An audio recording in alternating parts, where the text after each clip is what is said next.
बच्चों अज असी पढ़सा class 8 subject science.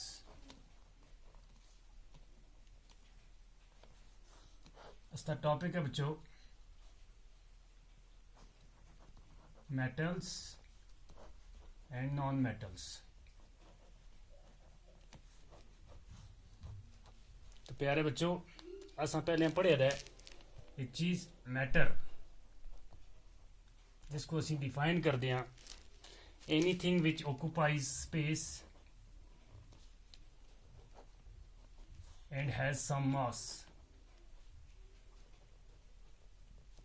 तो दुनिया ता हर वो चीज जिहड़ी कोई जगह घेरती है और जिसका कोई वजन होता है उसको असी मैटर रखते हैं, जिसको असी उर्दू भी लिखते हैं मादा।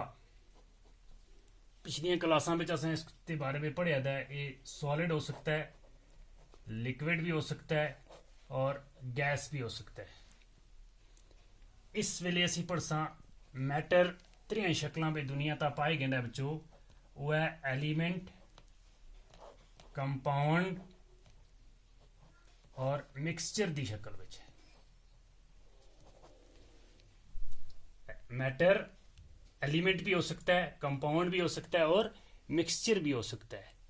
एलिमेंट उस चीज को आखते हैं, एलिमेंट हो गया बच्चों purest form of A substance, या असी इसको अक्सर एटम जेडे एलिमेंट है जड़ा it is made up of similar kind of atoms. Element किसी भी चीज की प्योरेस्ट फॉर्म हो सकती है और एलिमेंट उस चीज को आखे गया कि जिस विच एक ही किस्म के एटम्स मौजूद होवन। तो इस वेले दुनिया ता लगभग कुल 118 एलिमेंट हैं जिसको एक पीरियडिक टेबल की शक्ल में दसे गए है। और ये पीरियडिक टेबल जो बच्चों इस विच जेडे एलीमेंट हैं ये अलग अलग तरह ग्रुप्स और पीरियड्स विच अरेंज किए दिन एक टेबुलर फॉर्म विच। अगर असी इस टेबल को देखा बच्चों तो इस टेबल ता अस्ते इस सज्जे साइड दे एलिमेंट्स अलग करैक्टर रखते हैं और इस साइड वाले अलग करैक्टर रखते हैं। ये एलिमेंट्स हैं जेडे बच्चों ये एलिमेंट कुल 118 एलिमेंट्स लगभग 118। ये एलिमेंट्स दुनिया ता इस वेले त्रियां शक्लों में पाए गए हैं। इसते अलग अलग कलर दसे दे उन्हें।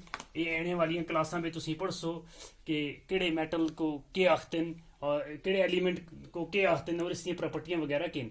असी इस वेले फिलहाल पढ़सा मैटल्स और नॉन मैटल्स।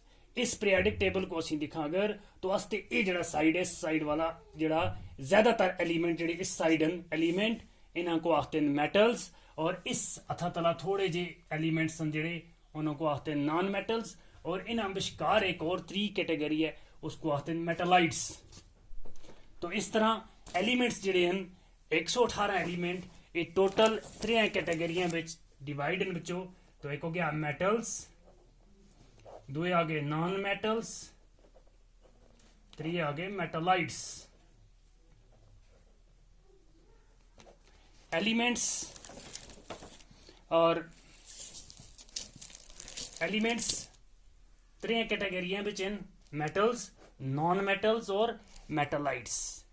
मेटल और नॉन मेटल जिहड़े न मेटल और नॉन मेटल एक ही दूजे दे अपोजिट्स हैं, यानी कि वो करैक्टर जिहड़े मेटल्स विच पाए गए हैं इनका बिल्कुल अपोजिट नॉन मेटल विच पाए गए हैं। और मेटालाइट्स त्री कैटेगरी जिहड़ी है ये वो एलिमेंट्स हैं जिनके करैक्टर अद्धे करैक्टर इनके मेटल्स नालों मिलते हैं, अद्धे करैक्टर्स इनके नॉन मेटल नालों मिलते हैं। इस करके इन्हों को आखे गया मेटालाइट्स।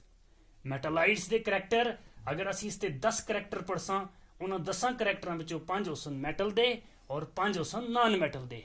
ना ये प्योर मेटल हैं ना ये प्योर नॉन मेटल हैं। इस करके इनका अलग ना है वो हो गया मेटालाइट्स। और जेडे मेटल्स और नॉन मेटल्स हैं ये दो ही एक ही दूजे दे अपोजिट्स हैं। जनरली मेटल्स हो गया बच्चों ए solid material which is typically hard, shiny, malleable, fusible and ductile with good electrical and thermal conductivity। ਤੇ ਮੈਟਲ ਦੀਆਂ ਕੁਝ ਐਗਜ਼ਾਮਪਲਾਂ ਅਸੀਂ ਲਿਖ ਸਮਝੋ